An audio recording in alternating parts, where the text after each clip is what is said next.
you. I missed you on the last live. I missed you reporting from your bathtub. Hi everyone, so happy to see you here. I'm just going to preface this with a disclaimer. I'm very likely not going to be cooking anything tonight, but I will be snacking on things and showing you things and talking stuff like usual. But I'm pretty exhausted from today and feeling a little bit overheated, so I've been cold brewing tea this entire month basically, and this is my red raspberry leaf tea. Cold brewed, so no boiling water needed.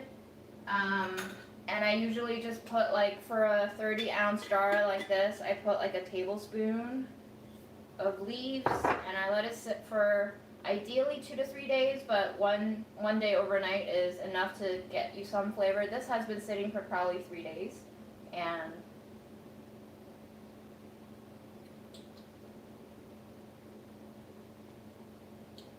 much weaker tea. It's not as like astringent. So if you like the floral notes of tea without the bitter tannic notes of tea, which I personally love, then you will love cold brewing tea. Just know that you might have to use a little bit more tea than if you were to brew it hot to get the same amount of flavor. But yeah, there's barely any tannic notes to this, just very heavily floral and creamy flavors. So if you're looking for that more fragrant vibe and not so much the, clean my mouth dry vibe, cold brew. Highly recommend.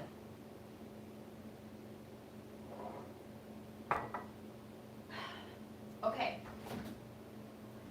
So, I'm gonna eat my leftovers that's still in the fridge so that we clear out last week's stuff, which includes, the last bit of my congee and the last bit of my mock chicken stir fry and some quinoa, and yeah, this will be great. And I have other stuff to snack on too. So I'm just looking forward to spending some time with whoever joins us tonight. And I got myself some sunflower seeds from Whole Foods, and I got some fancy sprouted walnuts. I don't know what these taste like, and I'll be trying fancy sprouted walnuts for the very first time. These were, I think, $22 or $23 per pound, and you just know I conveniently forgot the code for these at checkout. If you know, you know.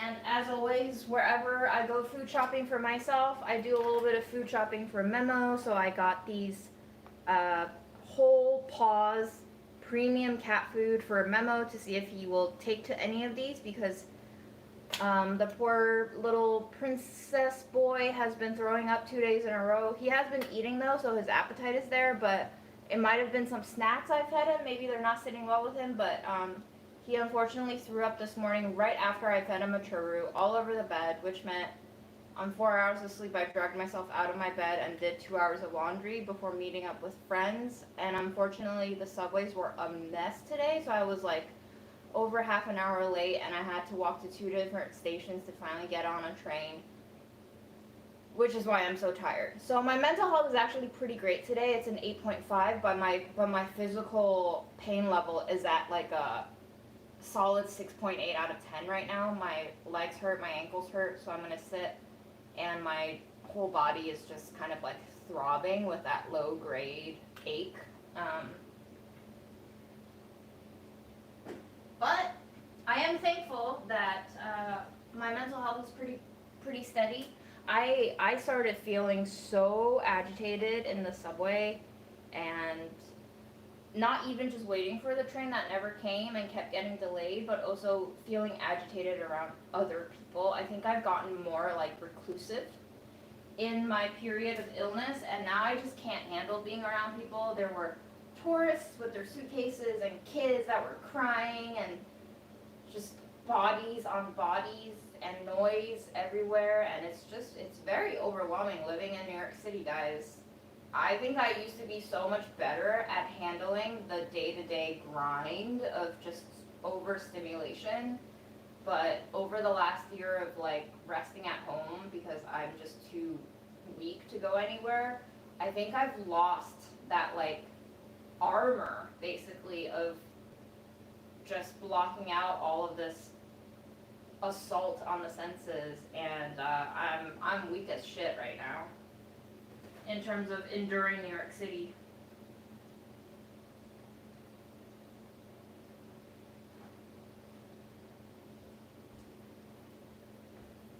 Okay.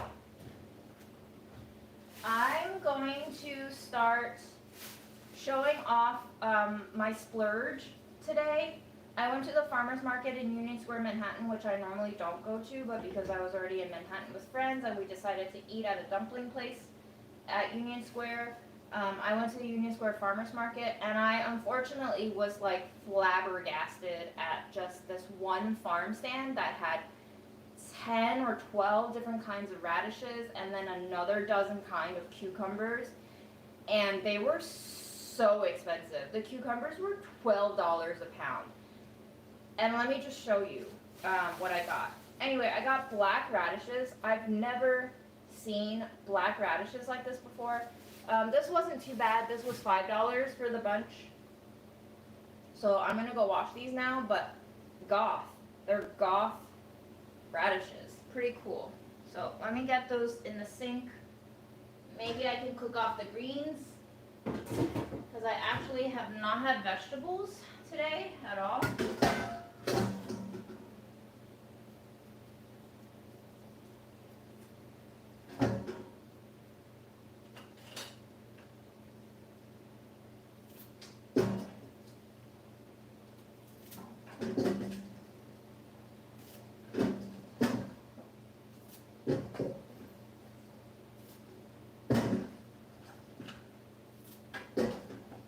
The stalks do feel a little bit fibrous though, so IDK, but I will try to cook them.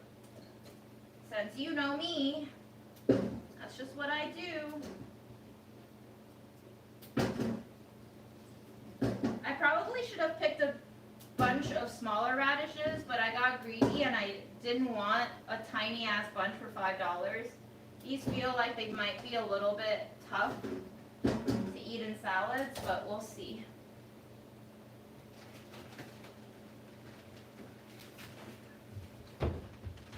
I think the bigger the radishes and turnips, the tougher they are, and sometimes they're not as like sweet, tender, or watery. Sometimes they can be a little dry and hollow.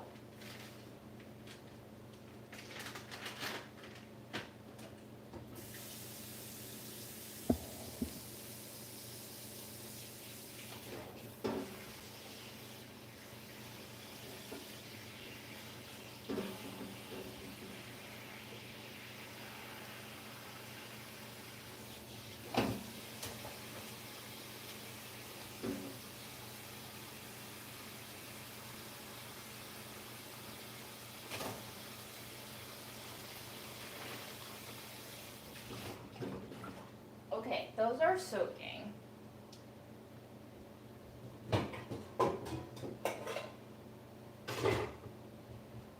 Let me show you the actual splurge, okay?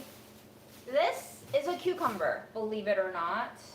This was the cheapest unit price of them all, but also the biggest cucumber of them all. This was $4 a pound, so I guess not too terrible. However, this whole thing was like close to a pound. So one cucumber. This one is called Sikkim cucumber. It's spelled Sikkim cucumbers. This is ancient, bold Himalayan, firm skin, juicy flesh, crunchy, earthy sweet with hints of melon and squash. So they really sold this one. And I was like, you know what? I've never seen a cucumber like this. And if you're telling me that it tastes like melon and squash, which it kind of looks like it does, YOLO, right? So I got one of these. Next,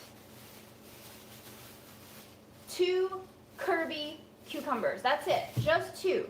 But these feel so tender and like supple and almost like rubbery, like silicone. And they have these tiny little bumps. And I've never seen Kirby's grown quite like this before. These were $10 a pound.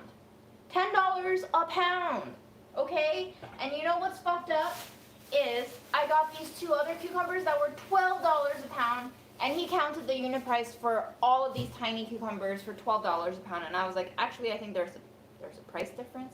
And he was like, okay, I'll put it somewhere in the middle. I don't know if he put it somewhere in the middle, but look at these, okay? Aren't these cool? I just knew that I would never have sat well having come home without splurge on some of these cucumbers that I saw. So these cucumbers are called Jamaican gherkins. Jamaican gherkins, okay? We're gonna eat all of these raw, and I'm gonna taste what cucumbers taste like when they're this expensive. Okay, the last cucumber that I got is this guy. Isn't he wonky? This is a lemon cucumber, because I guess it looks like a lemon, and kind of like an alien squash too. So this is my cucumber haul. Okay, we're gonna wash them after I take a photo of just how ridiculously expensive these cucumbers are. This whole bunch all together, not terrible. It was like 11 or something. So I guess these cucumbers were like $5.56-ish.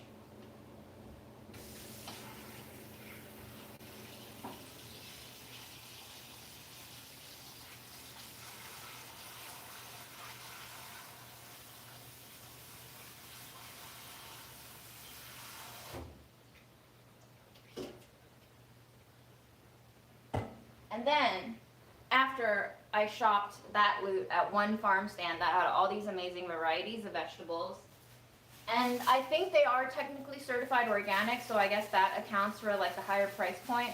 I went to another farmer stand that was not certified organic. They're called the Ornery Farm because I guess they're like pissed that it costs so much to get certified organic. So they're technically not organic, but they are probably organic in practice. And I got one huge ass cucumber that the farmer himself selected for me. So this is a fine specimen of cucumber. And this entire cucumber was $1.50. It was price per piece. So I'm going to weigh this cucumber right now to see how much I got for $1.50. This cucumber weighs 300 grams, 10.8 ounces. So this cucumber costs about $2.50 a pound, just to put that into perspective.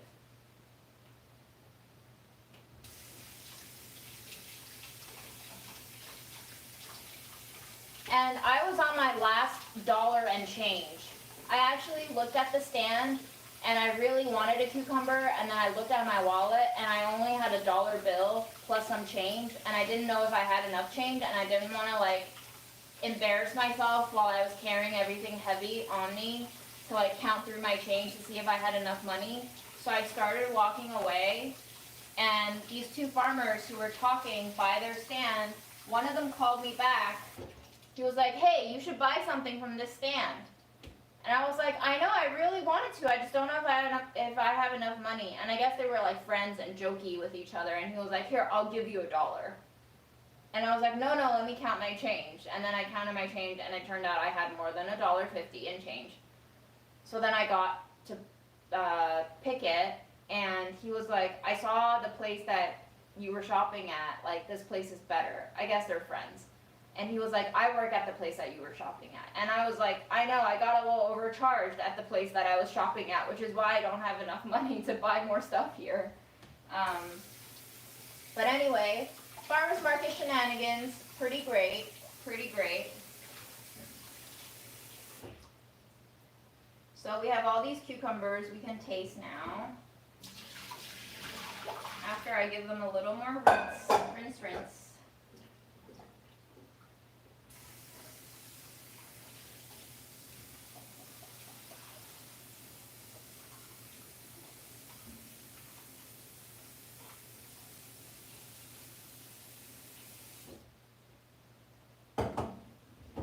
This is how I get joy from spending my money now.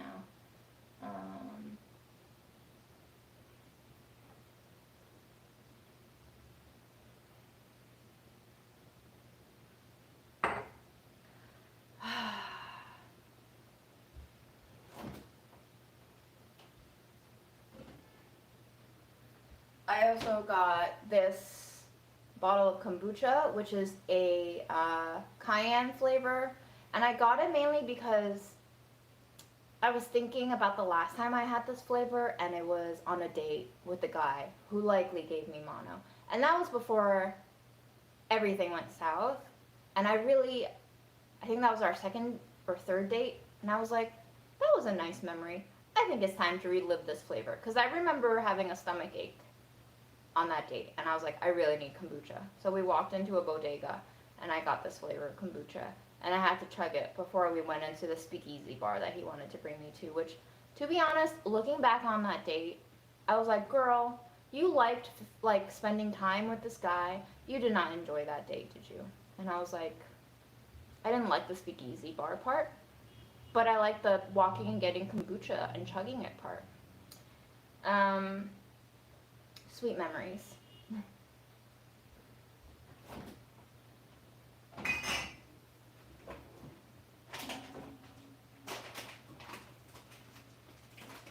And also, just to show you what I got yesterday at H Mart, I got some kelp.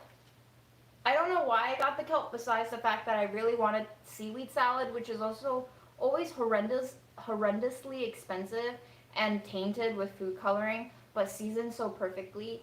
And these were $3 a bag, and these are 14 ounces each, so definitely cheaper than buying the seaweed salad. I picked the bags with the lowest amount of sodium. So this one has 4 servings with 3% sodium per serving. And this one has 4 servings with 11% sodium per serving. All the other bags had like 18 to 25% sodium per serving, which meant every bag had 100% of your daily recommended intake for sodium, which just seemed insane. But I don't know if actually these nutritional info panels are accurate. Imported product from Korea, so who knows. But I got those. And then I got 2 packs of cognac jelly, because I really like the noodles that were made out of cognac. These aren't noodles. And I also used to hate this flavor with the seaweed powder embedded in it. But again, this is one of those things where, like, this was an item that my mom used to cook for me all the time. So now that she's not here anymore, I've started feeling this kind of longing to revisit ingredients that she used to cook for me. So bitter melon was the #1 enemy, and I've acclimated myself to that since her passing. And cognac underway. I think okra might be next. I've been eyeing okra for the past 8 months or so, and I feel like it's gonna be another 6 months before I start digging into okra. So these are the things that I bought. Maybe I can make salads with them with my cucumbers for this upcoming week. Who knows? But we are still within the heat wave of July, so I want to limit heat cooking as much as possible.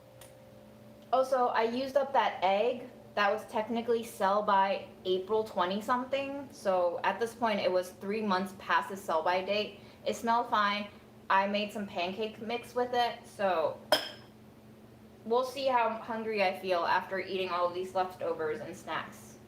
And then maybe I'll make a pancake. Who knows?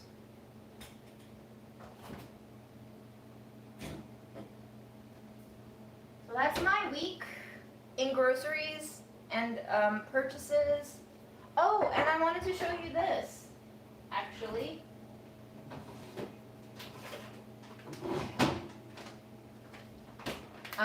I met up with my coworker Anjali, who works for Burlap and Barrel, but also works for Cacao Hunters at the Fancy Food Show. And she gifted me this bag of 100% chocolate, 100% cacao chocolate, so unsweetened. And I've never been able to tolerate 100% cacao chocolate before this. And I actually really look forward to having a square of this, and sometimes I yearn for more than a square, but I think just knowing how like precious cacao is right now, because cacao trade is like going bonkers. There's a lot of climate change happening, a lot of supply chain disruptions. Prices are up. So I think chocolate is going to become more and more of a luxury item. Expect lower grade stuff flooding the market. Expect shady stuff flooding the market, where the cacao content is probably going to be substituted by other additives, because it's just like the price is like doubling, tripling, quadrupling. I don't know where it is right now, but it seems like it's getting worse. The cacao powder market is going down as well, because people are moving away from using cacao butter, which is all part of the cacao nib that comes from the cacao fruit and nut. But because cacao butter is expensive, people are moving away from using it, which means cacao powder production will also decrease, because there is a drop in demand for cacao butter. So cacao butter and cacao powder are both derived from the same plant. So anyway, things are getting fucky, but I love this chocolate. And I asked her what's ceremonial about it, and she was like, you're gonna love this story. But the story is basically a white man named it ceremonial cacao. That's the story. And the same thing with ceremonial matcha. A white man named the grades of matcha ceremonial or culinary. Like, it's apparently not how Japanese people consider grading matcha at all. So white people love exotifying other cultures' food items, I guess, to sell it to other white people. So ceremonial chocolate and matcha. There you go.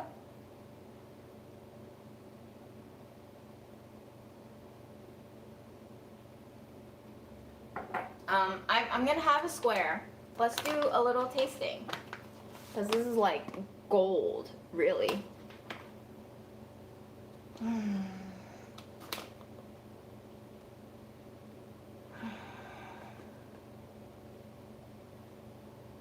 It has a acidic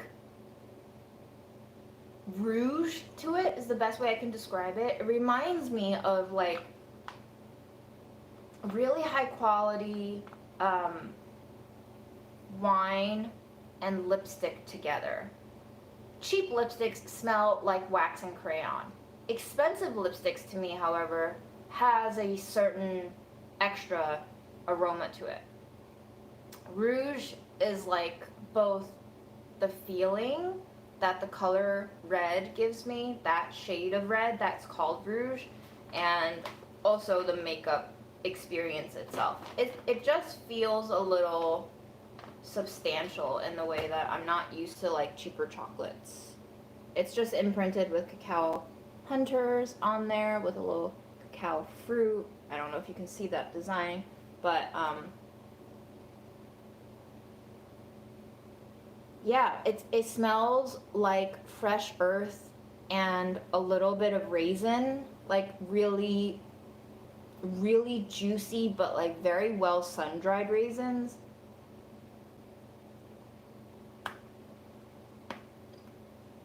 Crush snap.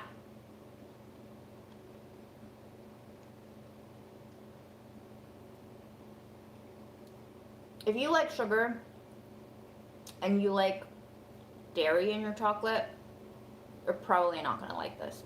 It's still got that kind of like earthy grittiness to it, because it doesn't have all of those softeners of sugar and milk in it. But this kind of leaves you with a very clean sensation on your tongue, the way black coffee does after you slurp like cold brew black coffee. That feeling on your tongue where your tongue is just like, astringent adult life flavor.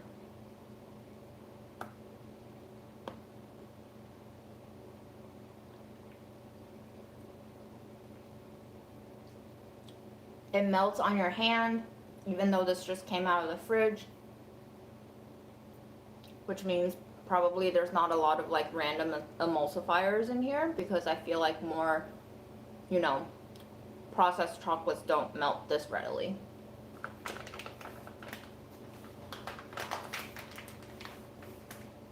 Isn't there certain kinds of matcha drank at healing ceremonies? Maybe. I don't know a lot about Japanese tea ceremonies, but I do not believe they call it ceremonial grade. I think they call it something like matcha for like tea ceremony. But tea ceremony itself is a translation that I don't think maybe quite gets at what the Japanese word for tea ceremonies is. But I don't know. If you hear something that is ceremonial grade, you're gonna feel like it's a sacred thing, and you're gonna be more willing to pay higher prices for it. What I know from a page that my friend Daisuke sent me is that ceremonial grade matcha tends to be sweeter, not as bitter. A little more, you know, like balanced in taste, basically.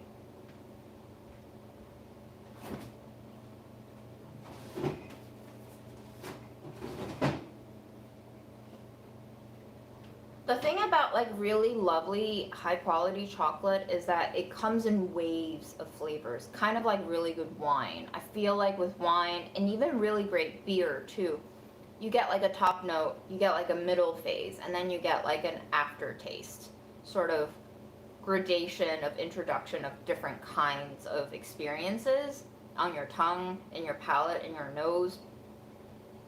And I feel like this one does the same, even though it has no sugar in it.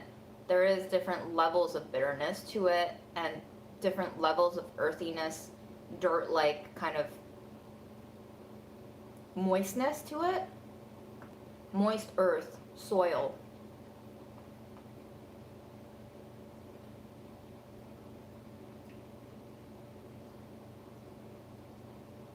Yeah, this is completely unsweetened chocolate. You can tell it's tempered really well too, because I carry this home in like 90-degree weather, and it did not do that bloomy thing where your chocolate develops this like white swirl on it. So expertly made, I think.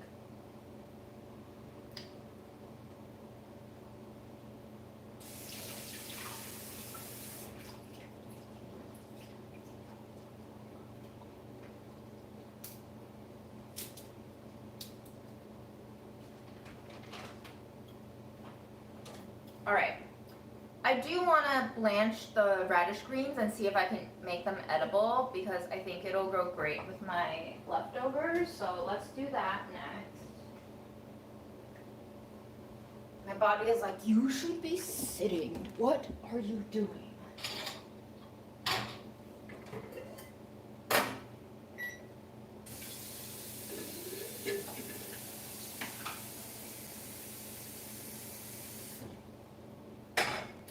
I don't know if you were here the last live when we cooked garlic chives, but I made a terrible mistake this week by cutting pineapple on that same board without checking the smells. And then I made smoothies with that pineapple, and I was like, why does this taste so weird? It's because I made chive-scented pineapple smoothies. So please check your cutting boards before cutting fruits on them. We're not going to cut fruits on them right now, but that was a bummer. I cut not one, but 2 pineapples on there.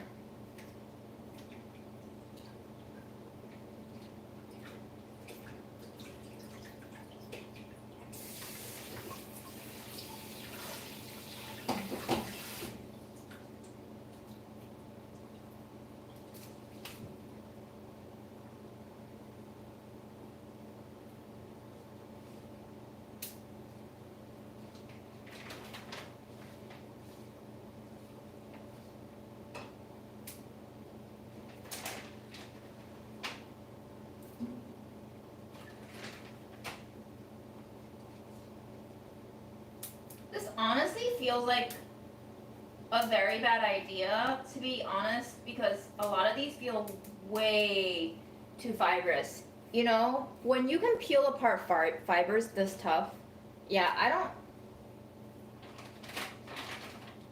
think I'm gonna be very happy eating this. Let me just pick the most tender ones. Definitely not that one.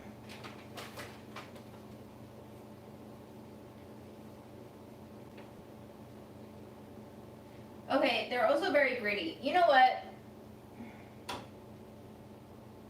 What if I just cook the leaves?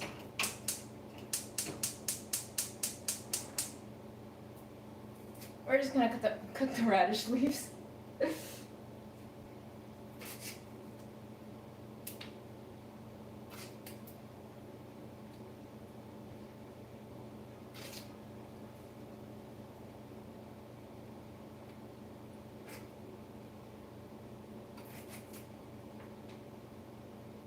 This year, in instances like this, I'm like, you have gotten better at mothering yourself. Good job, you.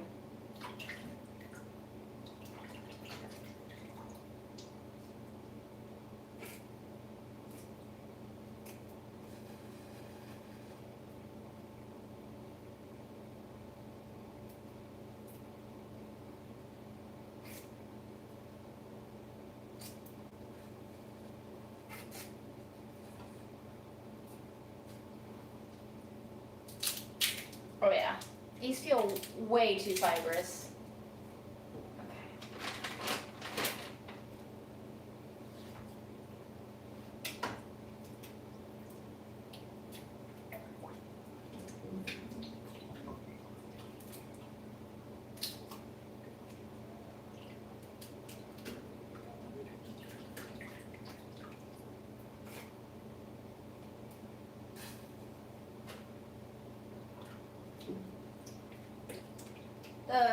The rough thing about a black radish is if I have no idea if it's dirty or clean.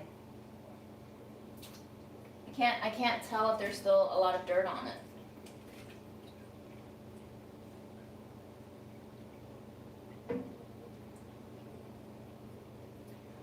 Beet leaves taste great if they're not gritty. Most of my beet leaves tend to have a little grit trapped in them still. Also, they are pretty high in oxalates, I think. So some people are sensitive to oxalates.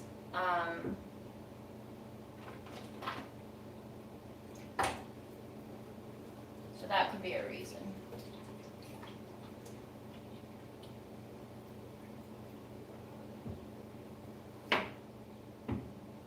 Yeah, they're just white inside though, but very black on the outside.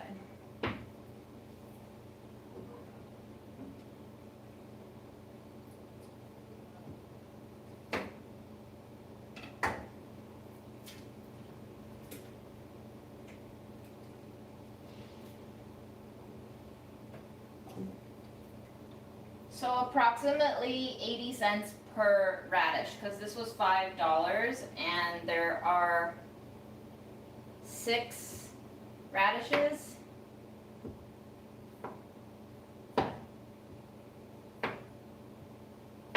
guess we'll see if they're delicious or not.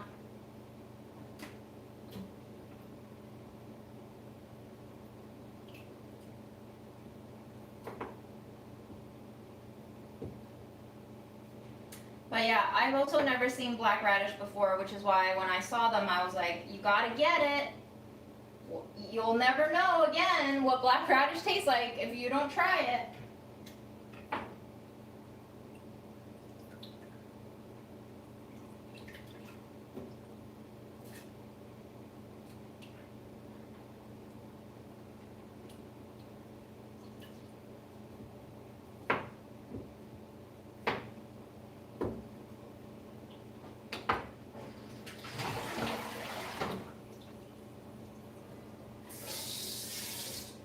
Very gritty water though. So we did wash something off, if not all of it.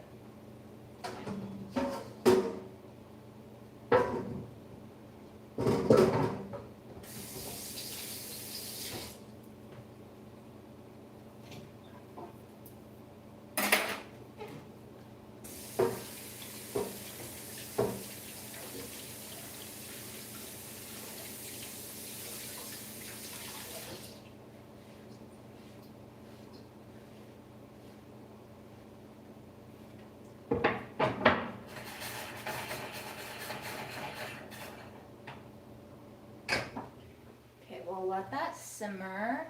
And in the meantime, I'm just gonna eat out of this jar because even though I have a dishwasher now, who needs to output more dishes when they don't need to?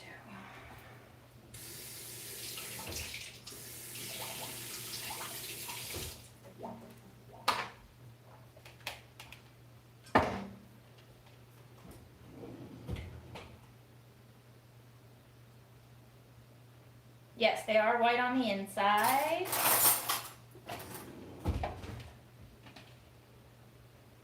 So this is my leftover quinoa. And I'm about to defrost the other batch of quinoa that I cooked.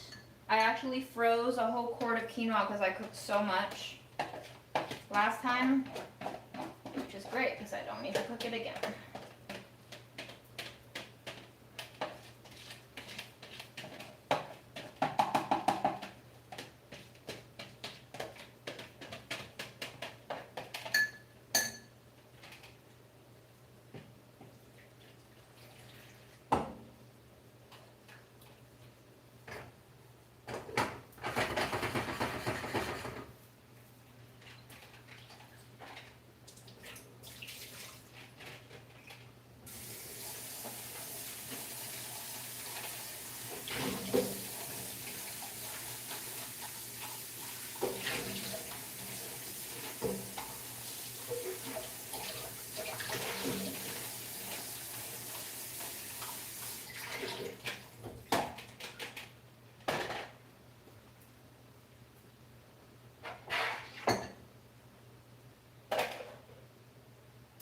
I am going to add a little bit of nutritional yeast into my leftovers for some yummy cheesy nuttiness and B vitamins. Also a reminder to take your vitamins. I started taking B12 this week, finally. I know a lot of you have been recommending me it. So we'll see if that does anything. Who knows? I'm going to add in a little bit of black pepper if I can find it in my mess here. There you are. That was way too much. Holy shit. I have to immediately compost some of that, unfortunately, because I have discovered, guys, if I grind black pepper to a powder consistency and I eat too much of it, it gives me a headache. Does anybody else have that reaction? I googled it, and apparently some people on Reddit say that it's like a sensitivity to something in the black pepper, and that if they eat too much black pepper, that can happen to them. I've never had this happen to me with just eating too much black pepper before until I ground it this fine. So there is something about like the grind of the pepper that like maybe exposes me to more of these components in the pepper that like completely aggravates me.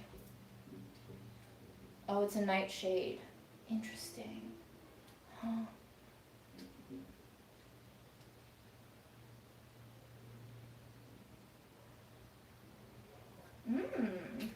Someone's been breeding black skin, purple flesh radishes. That sounds sexy. Very sexy indeed.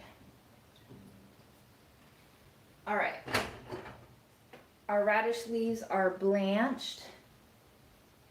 Let me fish them out, cool them down, chop them up.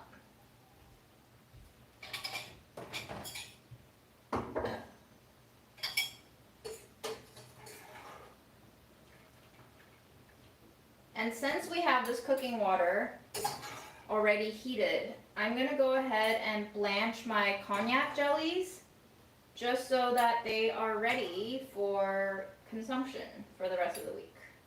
I do remember my mom cooking with them, but I figured if I blanch them, then I can eat them or cook them. More likely just eat them.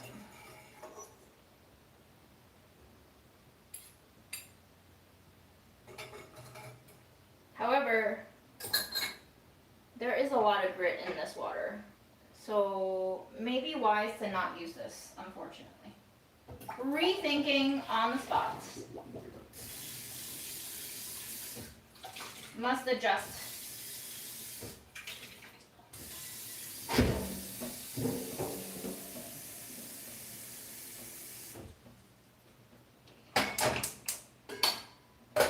But I will heat up more water. Okay.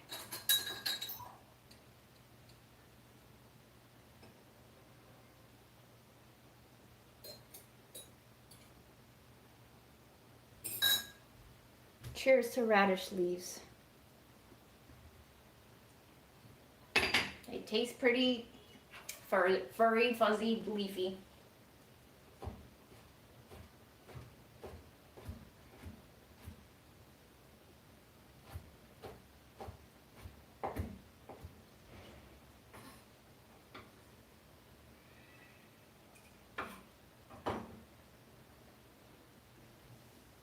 That's all we get.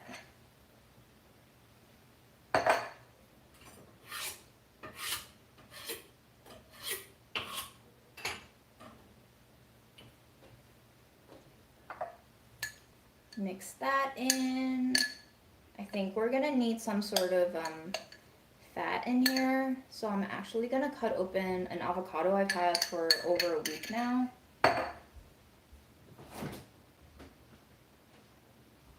It has been in the fridge and I bought it when it was pretty ripe. So I think we should be okay, but let's see.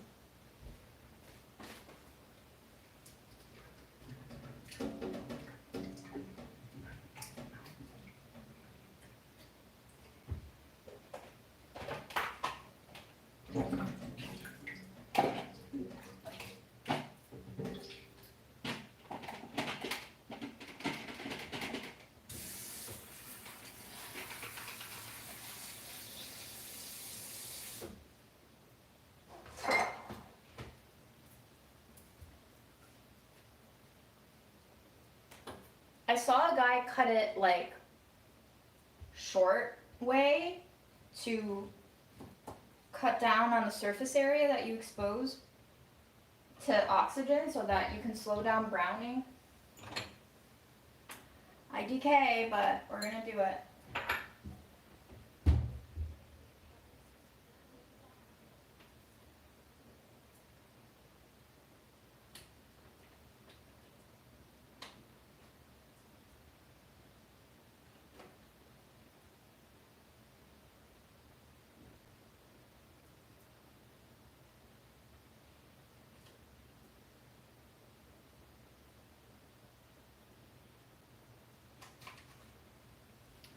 Definitely not as spotless as it was when I bought the other one, at least, but I think it's just superficial aging. It's pretty creamy green underneath.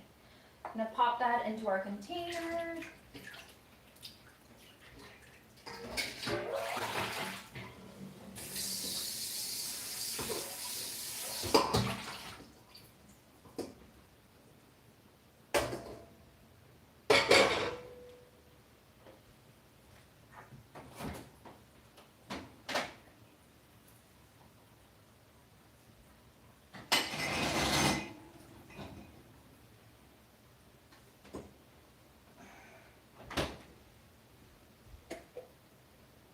And I'm gonna rinse this lemon jam jar out with a little bit of vinegar. If I still have vinegar. Do I still have vinegar? Oh, I have balsamic vinegar. Let's do that. Elements.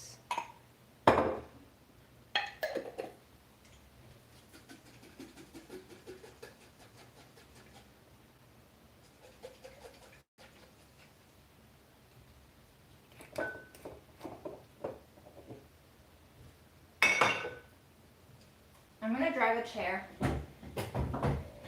while I shake, because I'm tired. And I'm gonna read some of your comments. And oh, I should probably also plug you in. You are gonna be out of battery soon.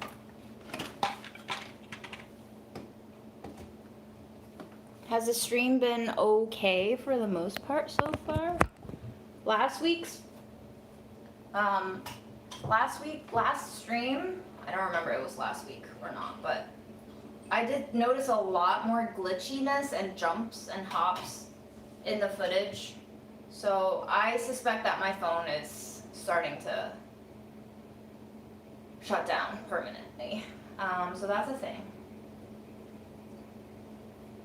Reading your comments all the way from the start. Aren't cats kind of pukey in general? Yes. Although Memo has been kind of good with not puking.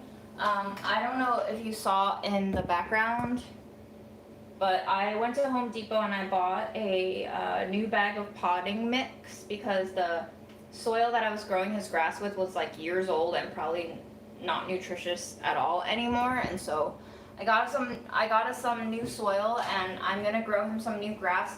Grass always makes him puke, but he loves eating it. I suspect my cat is bulimic, and I feel like he has healthier pukes that are clearer and not as yellow bile-y when I give him grass. So even though grass makes him puke, I think it's like a better preferred form of healthier puking than puking that does not come from grass eating. So I'm getting to be a very crazy cat lady. So those are the things that I think about. Yeah.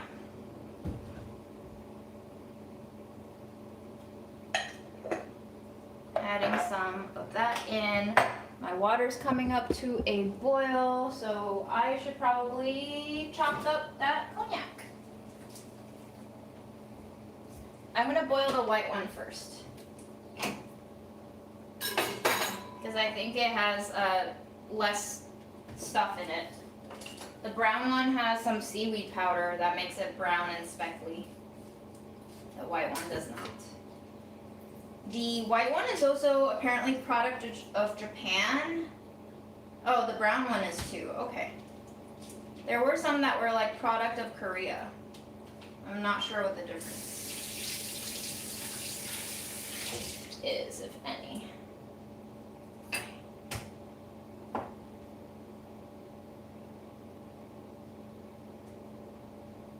Such a weird texture. And it smells fishy too. I don't know why that is. It's a yam derivative. So why does it smell fishy? So confusing and kind of off-putting.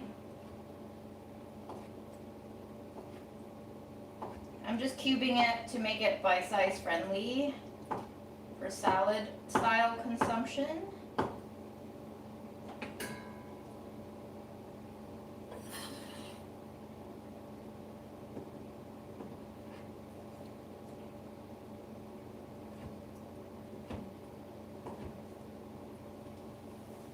And that's what it looks like. This one looks kind of opalescent too.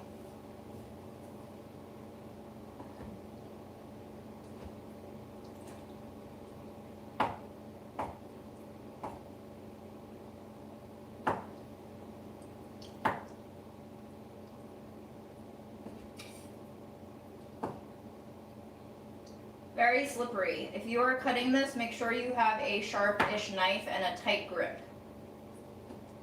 And keep your fingers out of the way.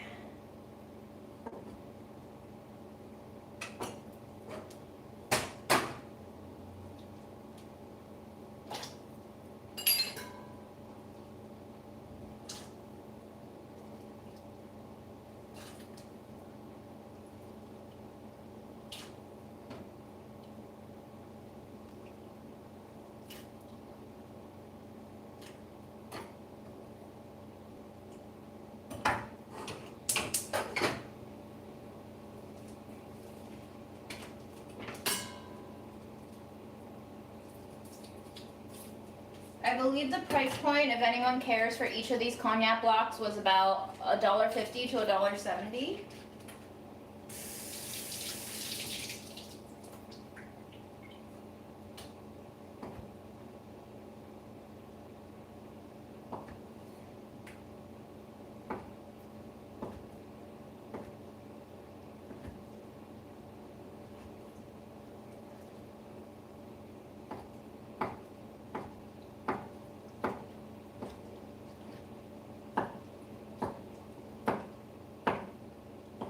I think the noodle textures were like twice as expensive almost.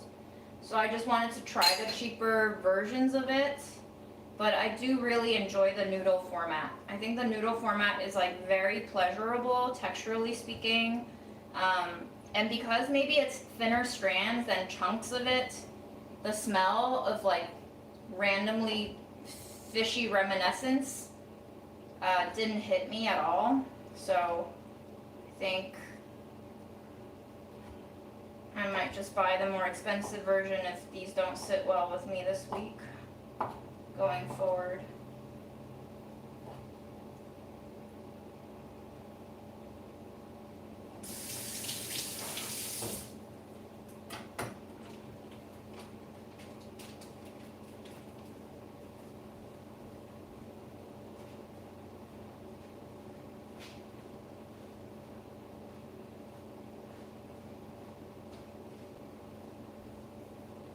Okay, back to our salad concoction.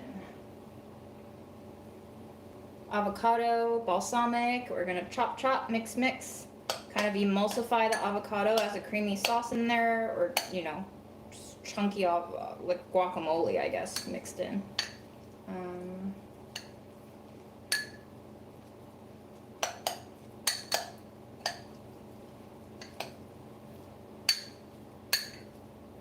I've been trying to use less and less mayo for my cholesterol experimentation, so avocado has been coming in really handy as like a vegan fat, creamy texture ingredient substitute.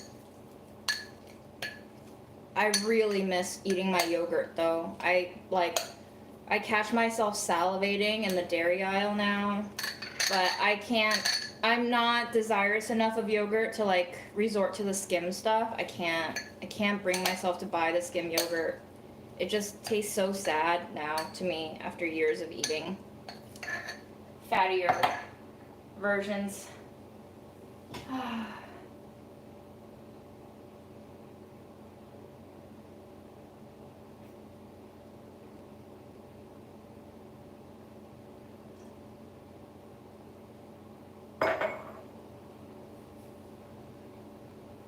Union Square Farmers Market is more expensive depending on the stand. There are good deals, but I agree with you. I think their produce is sometimes higher quality in terms of like sweetness and seasonality, flavors, but yeah, overwhelmingly I would say 65-70% of the stands are more expensive than other boroughs for sure. And I think it's because the real estate there and the crowd that it's serving is just more well off. So this is why I call it a splurge. I mean, honestly, the vegetables were like $11. It's not that bad. But for me, used to living on a budget, like spending $11 on cucumbers and a bunch of radishes is like a little bit gagged. But worth it, I think. Won't go there every week, but nice to have the option.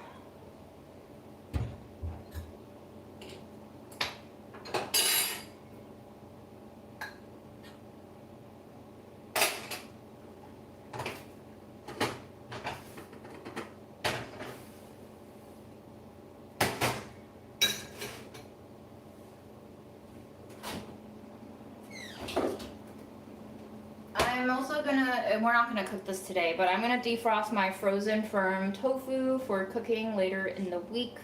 What I did last time was I defrosted it, squeezed all the water out of it, broke it up into chunks, blanched it, and then squeezed all the water out of that, and then mixed it in a dressing, and it was delicious. It was so good. I almost ate the entire block of tofu in one sitting, and then I was like, no, you have to split it up into two. There's technically 5 servings per container, but I would not die. The whole container contains 400 calories. The whole container contains 30% total fat, 25% saturated fat, 5% sodium, 20% dietary fiber, and about 40 grams of protein. So it would not have been like terrible for me to eat the whole container, but that's how good it was. If you have a proper dressing and then you just blanch your frozen tofu and squeeze out all the water, that dressing goes directly into the porous defrosted tofu. So good. You're just basically eating like a dressing vessel vehicle at that point.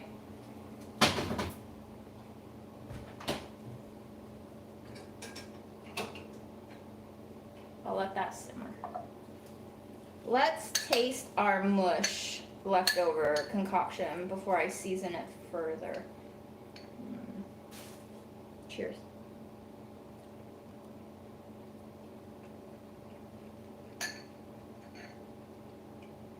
That's really good. I'm gonna put some olives in here because I have them.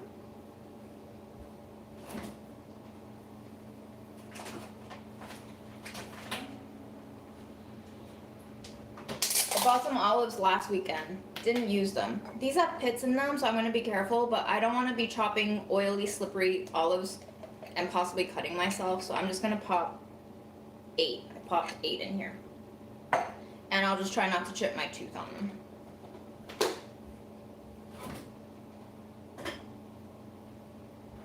A little extra fat, a little extra salt, a little extra flavor.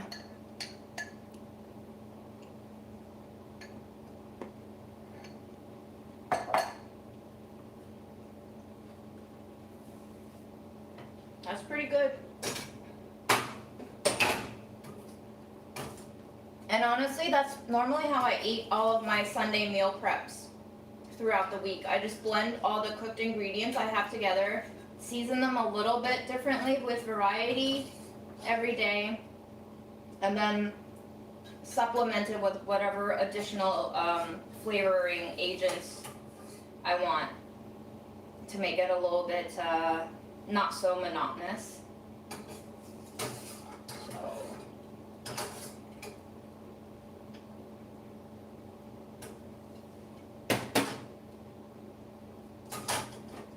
That's 1 packet of cognac cooked. It looks like Jell-O, basically.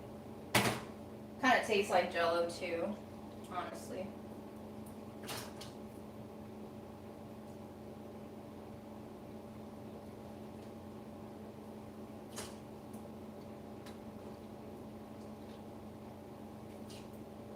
I don't remember why my mom tried to feed me cognac, but it must be good for you on some level. I especially don't know why my mom was trying to feed me cognac, because she was trying to make me gain weight the whole time, and cognac is a very low calorie food, so it's been blowing up lately, I think, in the American market because it's low cal. People are like, 0 calorie food. This whole noodle salad is just 40 calories. Have you seen those reels? Insane.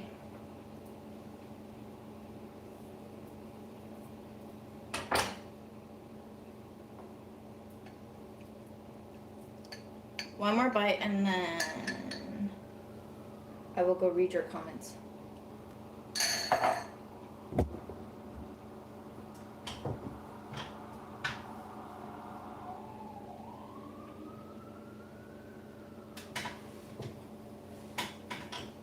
Okay. Thank you for the dress comments. I thrifted it probably pre-pandemic, to be honest with you. I don't remember where right now.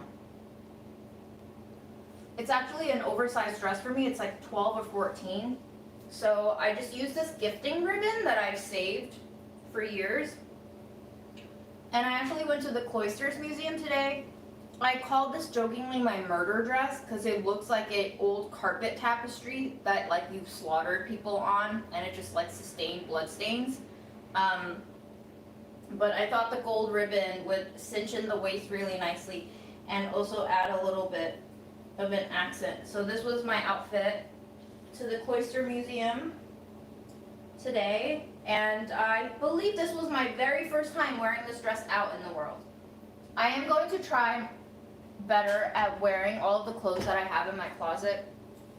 I just put away all of my winter wardrobe into plastic tubs and then brought out like the summer autumn stuff, and I realized how infrequently I wear some of my clothes, which is insane because I think I always have this mentality of, oh, that is too like special or pretty to wear out, and then I just end up never wearing them. And I'm at a point where I go out so infrequently now that I should start wearing all of my clothes because like I never even go out. period. So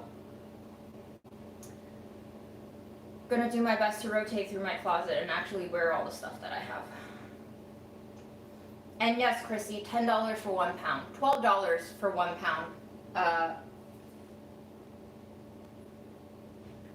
$12 for 1 pound for this little guy, the Jamaican gherkin. Shall we? Shall we chop it?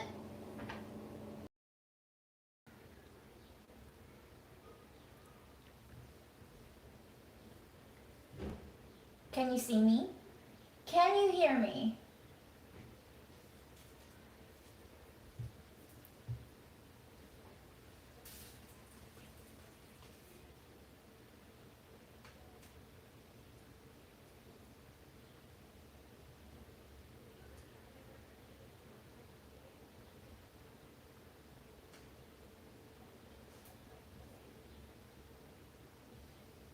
Okay, so I got an overheating notice on my phone, which means that I can't go live and charge it at the same time, which is kind of problematic because my phone holds charge for about 40 minutes now before it drains completely. So I do still have it plugged in because the battery is at 50%, which means we only have like 18 minutes of streaming. But you missed the whole tasting notes. I'm so sorry. Here you are. Let me try to get this out to you. I would not buy this again for $12 a pound. No, no, no, no, no, no, no, no. I'll eat this half, even though I was gonna pickle it because I wanted to show you. It's full of little tiny seeds. It's very fun to eat. I can basically squish them out with my teeth like that, just scrape them. Very mild flavor. Super, relative to the whole plant, super thick rind or skin. Very fun texture, but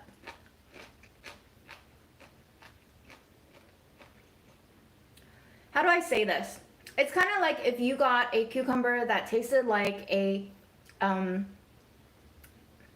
is it honeydew? That's the green one? Honeydew melon that tastes not sweet at all, and it's just the texture. So it's got like a very soft, fleshier, silkier, smoother texture than a cucumber. It's kind of like a melon texture, but I think I was saying in my last tasting notes that like I'm not enough of like a Michelin star chef to know how to highlight all the quirky aspects of this to justify the price. To me, it just tastes like a weird, mild cucumber and way too expensive for me. So,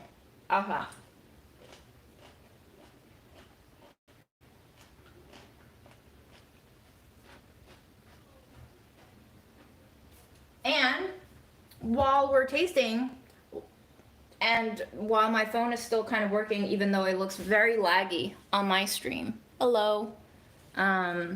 Sorry folks. It is overheating. Let me just unplug it for now.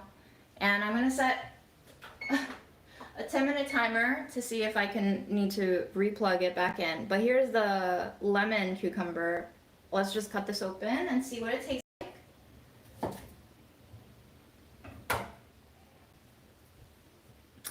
Ta-da! There you go. That is the lemon cucumber. The smell is a little more green than the last one.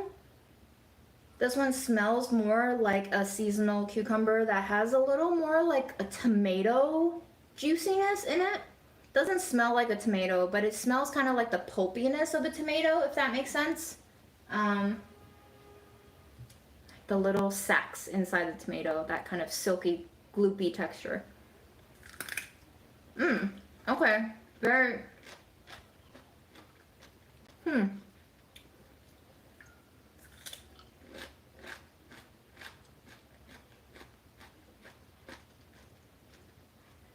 The texture is way better than the last one. The skin is a little bit thinner. The flesh is a little bit juicier. The seeds are bigger, but not disturbing at all to chew through. Kind of fun texture. Kind of like tiny little sago pearls in your bubble tea.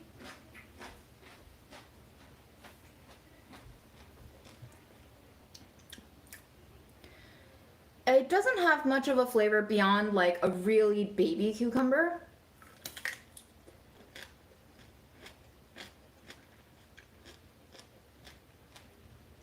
I think if this were $6 or $7 a pound, as opposed to 12, I would consider buying this. I think it could go really nicely in a salad or just on its own, dipped into a creamy spread or a little vinaigrette, and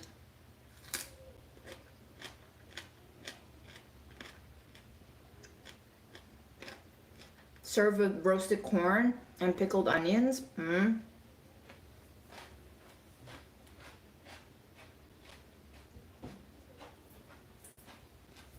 Okay, let's, while we're on the cucumber roll, and while I still have you here, let's try this one. They told me this one tastes like a melon and a squash, so.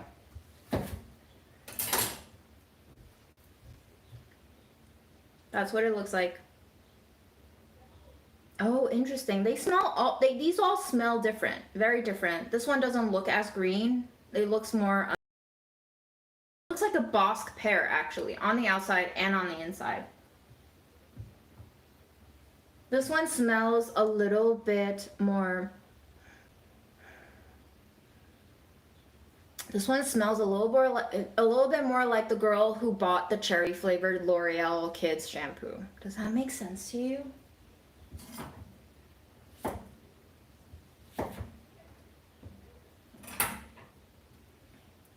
Two sectionings here. One is a slice, one is a bisection. What do you call this? Gosh, losing my words.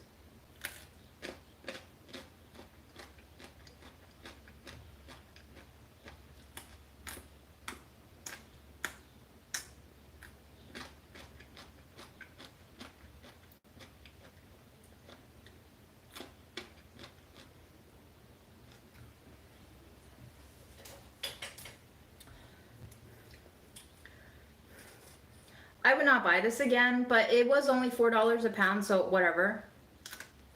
The skin is pretty tough, and it has a slightly bitter note to it, but kind of like the way walnut skins are bitter.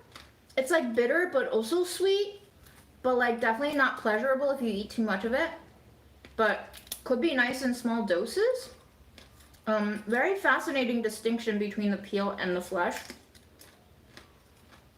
The other cucumbers did not have this much of a distinction between the flavors of skin and flesh.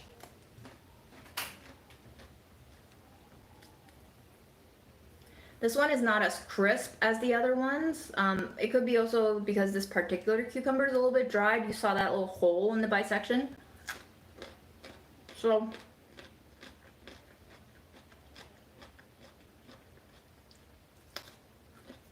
I'm probably gonna end up pickling this one.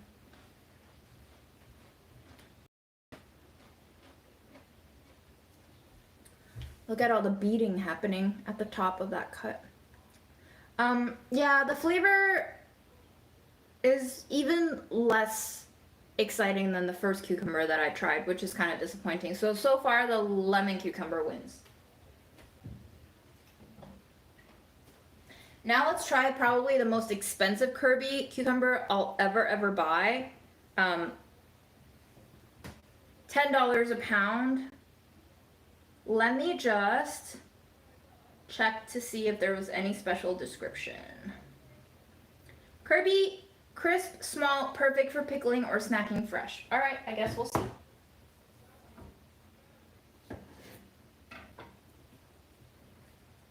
Oh my gosh. It's so adorable inside, okay? This is my platonic ideal of what a Kirby cucumber is, honestly, if I could afford it. Look at all those non-existent tiny rows of seeds, right? Like, this looks delicious, and I bet you it would be so amazing as a half sour pickle.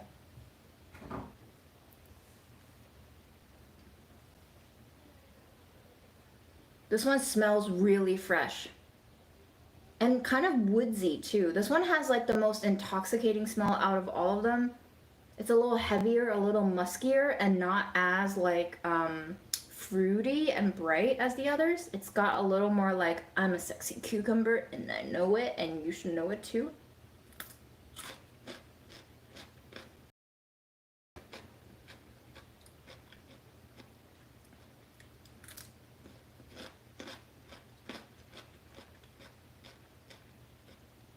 Super tender, pleasant texture. Unfortunately, the taste is like non-existent. This smells 10 times better than it tastes. And it doesn't taste bad, it just tastes like nothing.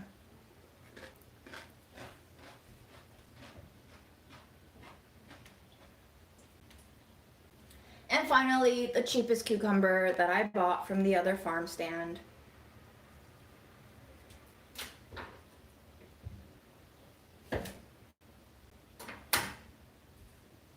It's got a very pretty ghostly color in the middle, a little bit green at the center, flooded white all around, very creamy.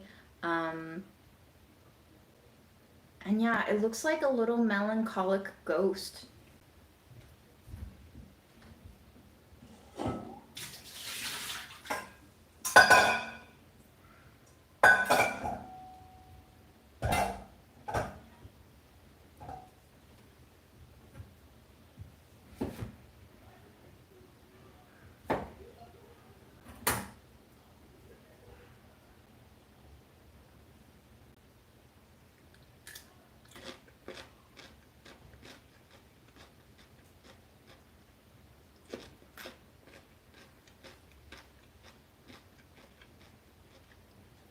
Super crisp texture and beautifully unfettered. I would say this is the soapiest of them all. You know how sometimes cucumber can almost like make your mouth feel a little bit washed out and dried out? This one has the most astringent. It's not bitter, it's just soapy aftermath. It's not even a flavor, it's just an effect. But very enjoyable. Like, I remember the very first bite that I took, I was like, I want another bite again. And it's not because of the flavor, it's because of just like the sound effects that's happening with the crunch inside my ear. It's like doing some internal ASMR for me.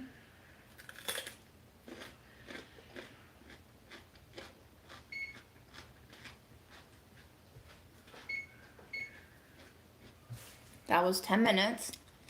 We have 38% battery.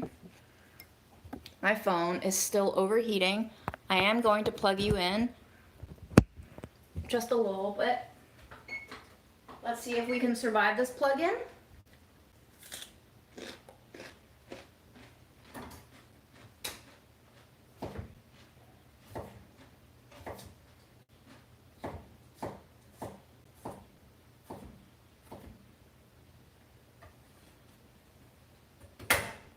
Okay, I've chopped up that remaining bit of cucumber.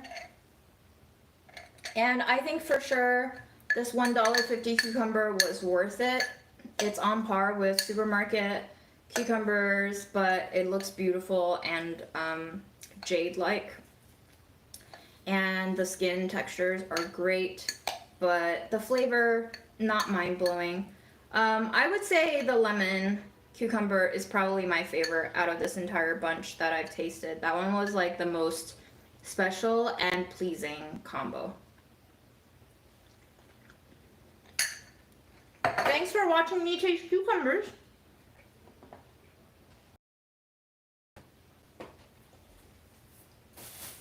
Now, before my phone dies again, let's try the expensive sprouted walnuts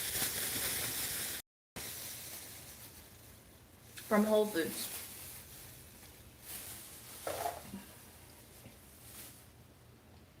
Wow. I don't know why sprouted nuts are so expensive, but this was almost double the price of their regular organic walnuts. Okay. Nice snap. It looks translucent inside. Interesting. Very buttery.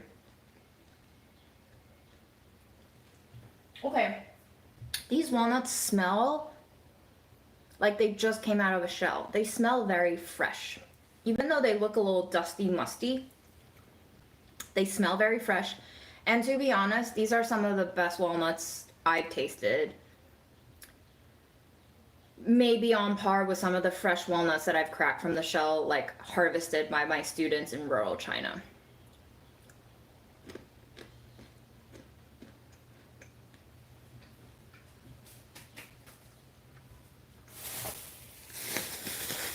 Would I buy them again? Yes, but probably with a mistaken code for another produce, and not the $23 per pound sprouted walnut code. So, great. Great taste test.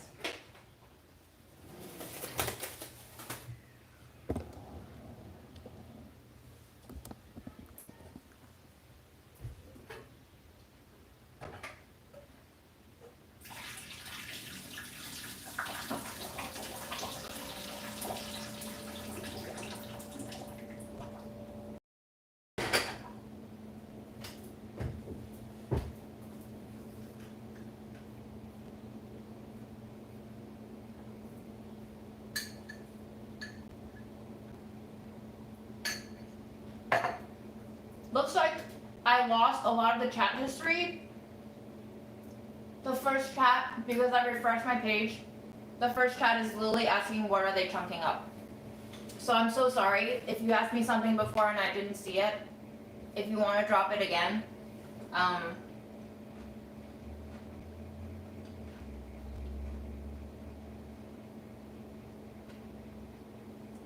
The white cognac didn't have seaweed extract.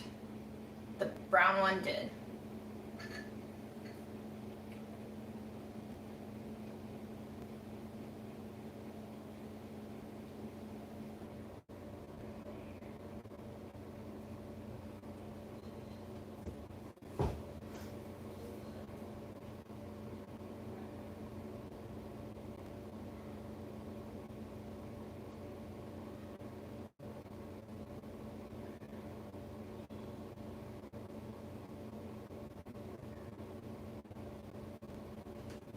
So I'm not going to charge my phone again because apparently it can't handle the heat. It's not even in New York City today, but I will open up the window.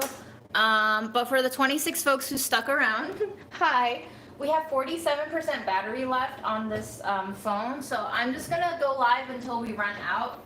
And hopefully, maybe we can catch Memo in a little bit too. And maybe give him a lolly.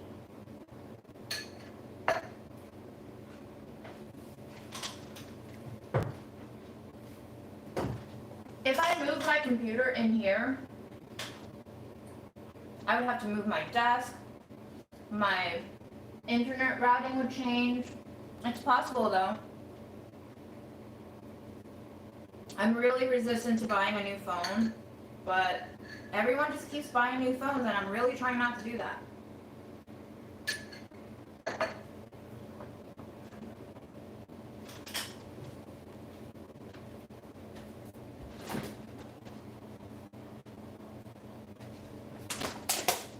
Adding a few more olives in here because it's delicious.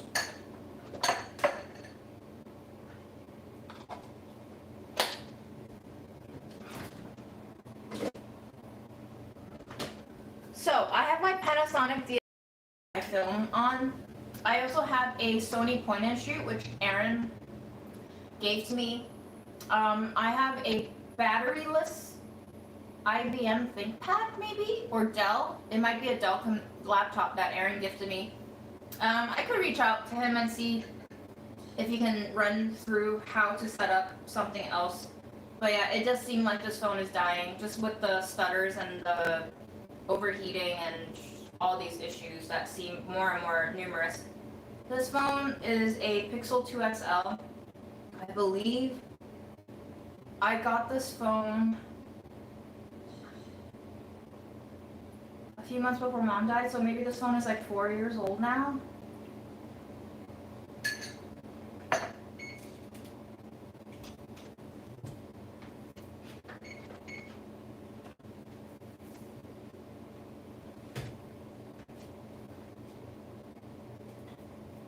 But you know, we'll find a way. We'll find a way. Also,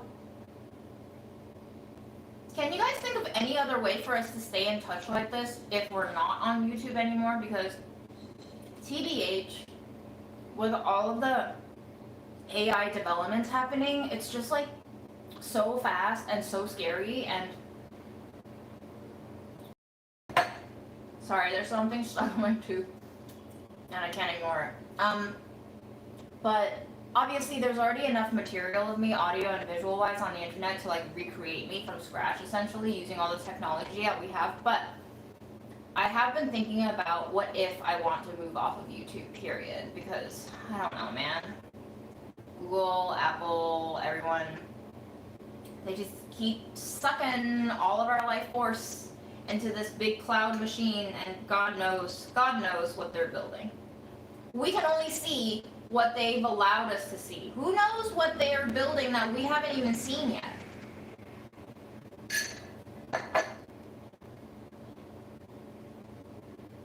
I used to eat boiled peanuts growing up. I love them, yeah. My uncle used to make 5-spice ones.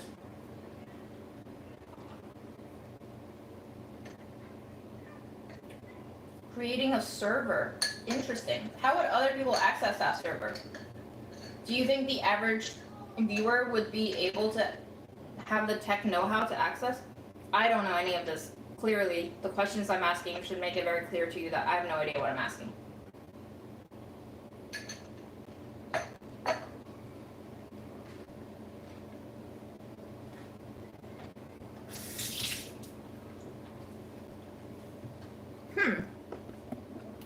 Streaming on Discord is an idea, actually. Say hi to you and me. I'm going to see if Memo would like a treat before my battery runs out, because we're running out in about 10 minutes. So, Tip Top tuna or salmon, maybe? I think he likes the salmon more.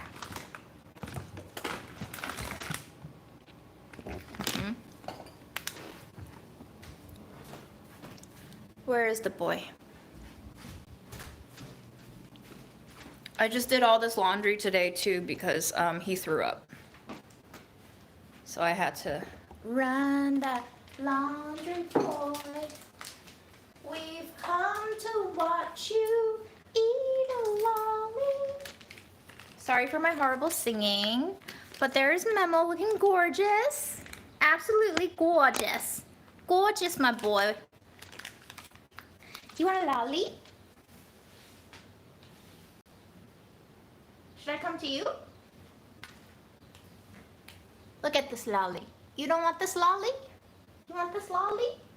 We have 10 minutes to watch you eat the lolly. Do you want the lolly? He's so confused. He's like, what the fuck are you singing? Yeah? Do you want the lolly?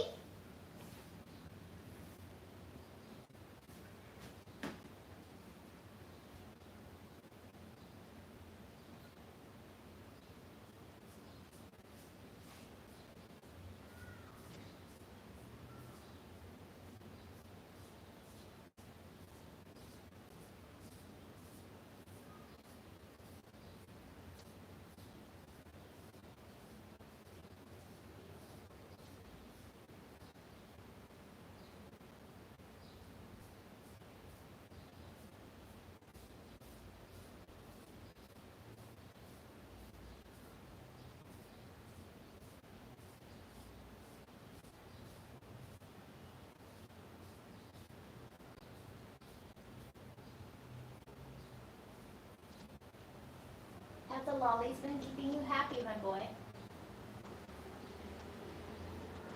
Do you like being spoiled like this? Do you like the fact that your food budget is double my food budget and you weigh less than 10% of what I weigh? I'm sorry, okay. Enjoy your lolly.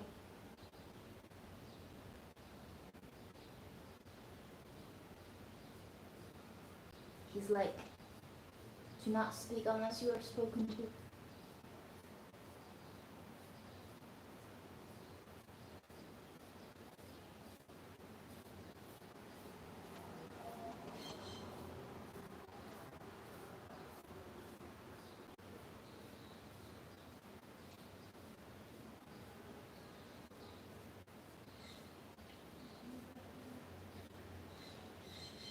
This is usually my therapy hour every day, is watching him eat a lolly.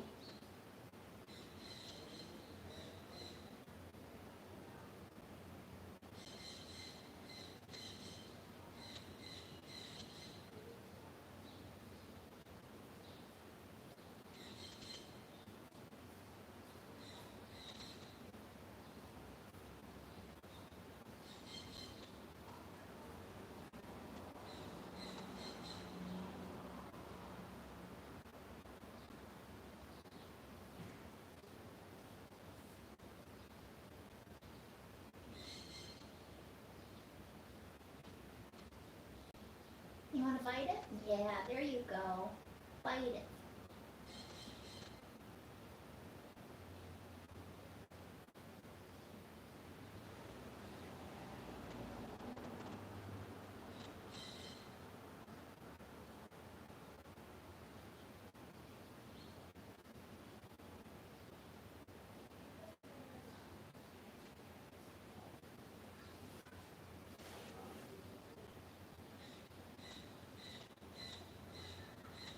Is it too hard to bite? You can do it. I believe in you.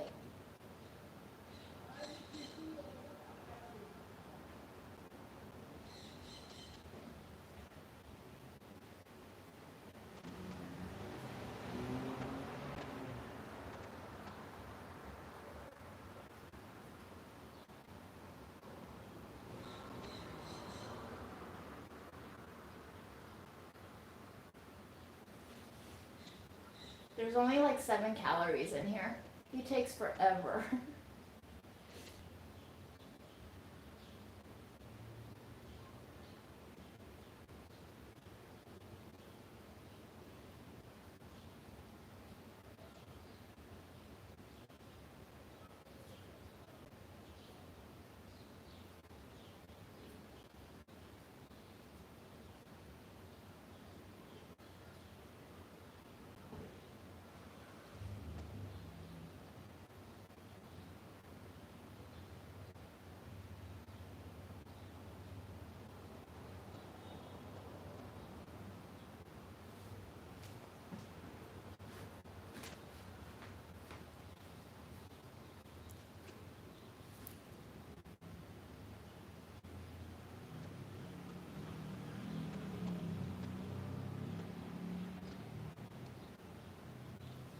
I definitely cannot DIY those lollies to his satisfaction. For sure not. It's freeze dried. Do you know how expensive a freeze drying machine is? It's like, I mean, if I keep buying him these for 5 years, which I don't know if he's gonna live that long, but if I do, yeah.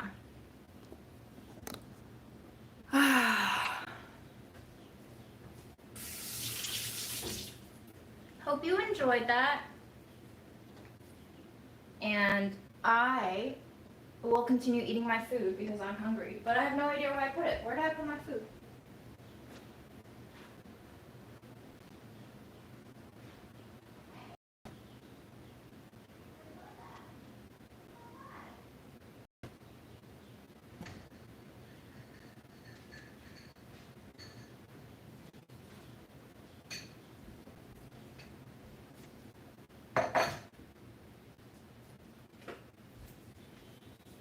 Oh, are y'all still on the alpaca farm? I forgot about the alpaca farm.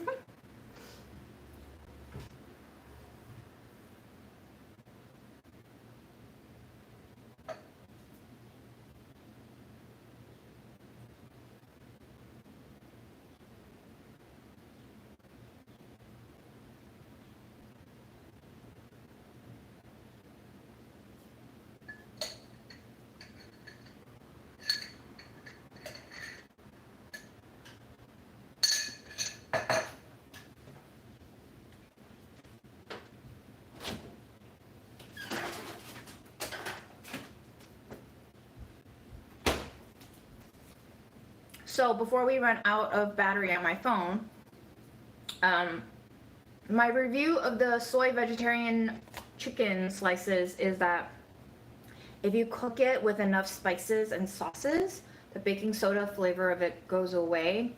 The texture of it probably doesn't taste exactly like the fibrous chicken, but it does have a little bit of that meat tender bounce and chew. So depending on how you slice it, it can taste a little bit like chicken thigh meat.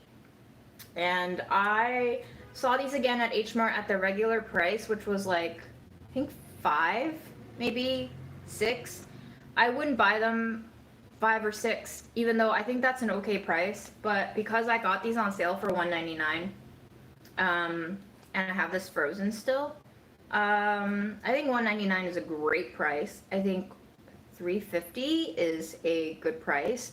I think $4 is an okay price. $4.29 is maybe my ceiling for buying this again, because I think anything over $5, I just want that baking soda flavor to go away, and I think it's a little too strong. But I think maybe the sodium carbonate that they use in here is necessary to kind of toughen that tofu texture into that kind of silky tender chicken vibe. But yeah, is it worth it? Depends on your budget. I think it's worth it.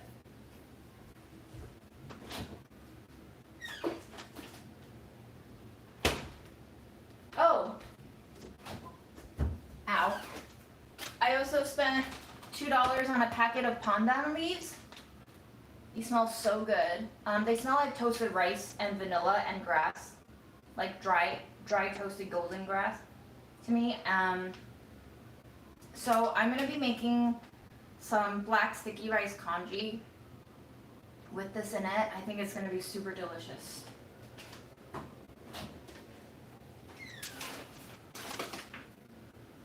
And yeah, that's it. Basically, that's what I've been eating, that's what I've been buying, that's what I've been cooking for this entire week.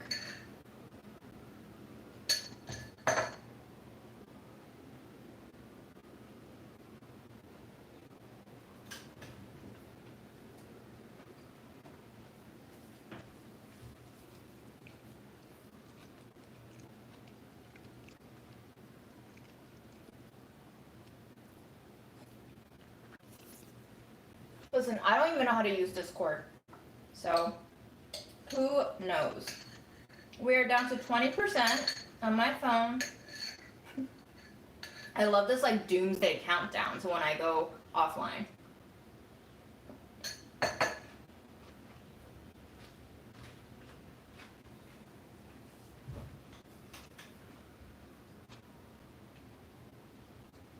But yeah, I can consider asking Aaron how to potentially set up another stream with the other gadgets that I have on hand. But I definitely don't want to buy any new gadgets for now. I wonder if going on IG Live is less energy intensive than YouTube Live. I've never experienced an issue on IG Live before, even though I've only gone there twice and they've been shorter streams. But I do wonder, are y'all on IG?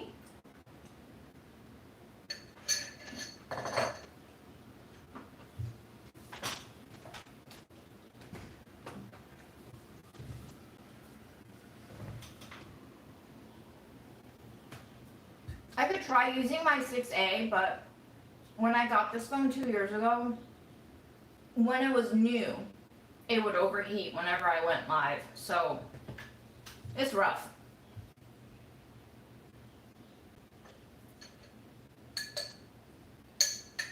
True. It is still meta for sure. Yeah.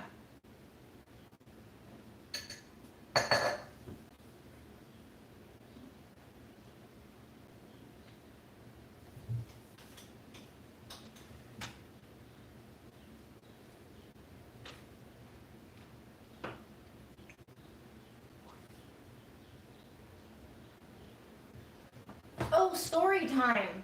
This is what I wanted to talk to you guys about. I'm gonna chew on this cucumber, it's very luscious looking. The other night when I was cutting those pineapples on the chai smelling board, it was like 1 a.m. I just finished chopping all the pineapples.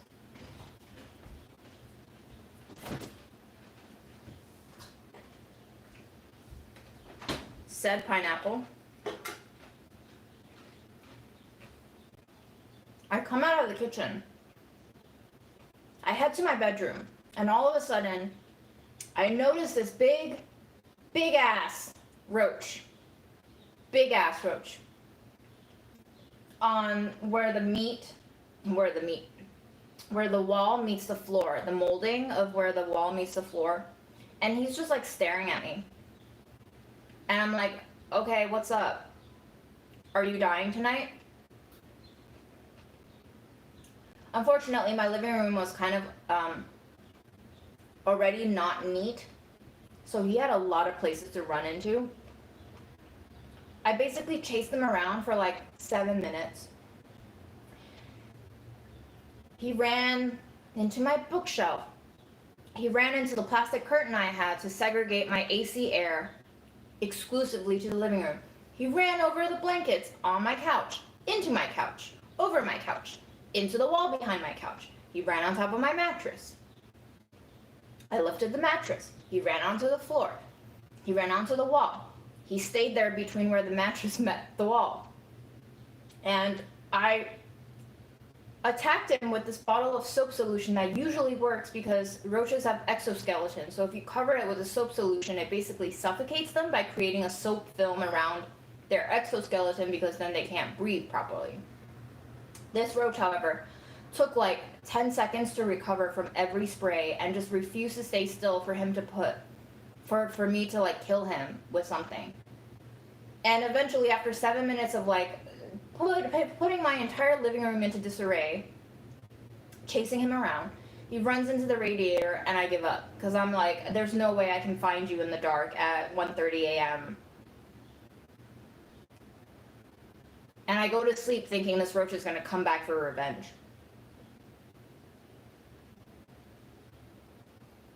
It's like so interesting though, because I felt something special about this roach.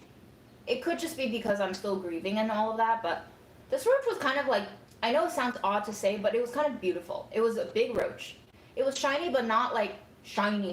It was just like sheened, you know, and it was like this light mocha brown color.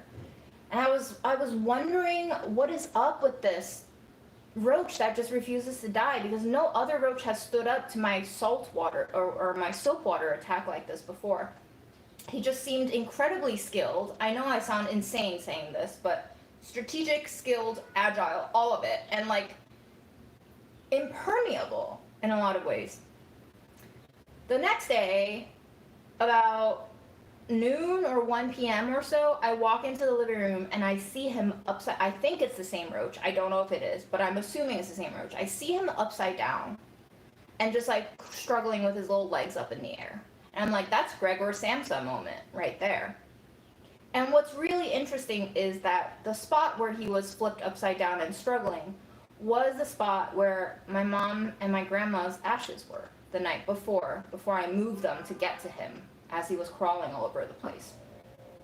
And I just thought that was a really interesting place for me to find him, because the radiator is on the all the way on the other side of the room. So he must have like made it out of the radiator hiding place and just like somehow flipped. I don't know how he flipped himself upside down. I don't know how any of this happened. And Memo came into the living room just as I was about to drop a load of magazines on this roach from high up on a chair to make sure the velocity kills him. And I killed it. I smushed it, I cleaned it, but it was just weird. It was a weird experience. I don't know if it meant something. I'm just like, is that my mom reincarnated in there? Like, what is going on? Did I just kill my mom again? Like, crazy grief thoughts, right? But I really did think, I'm just like, shit, was I like chasing and battering my mom around? Like, maybe I should have just like not fucked with it at all. And it really made me think about like, why do we have this almost instinctual reaction to roaches where we're just like, kill it immediately? Like, is that our nature or is that our nurture? But anyway, that's probably the most interesting thing that happened to me all week.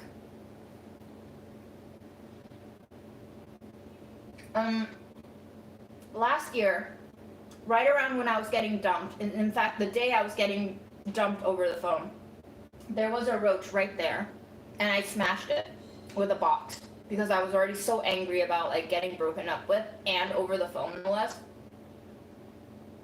So I guess every summer I get a big ass roach. I don't really see them any other time of year, and I never see them in the kitchen. So I don't know where they're coming from. I don't know why they're not in the kitchen where all the food is. But yeah, that is my annual roach report. I hope you enjoyed.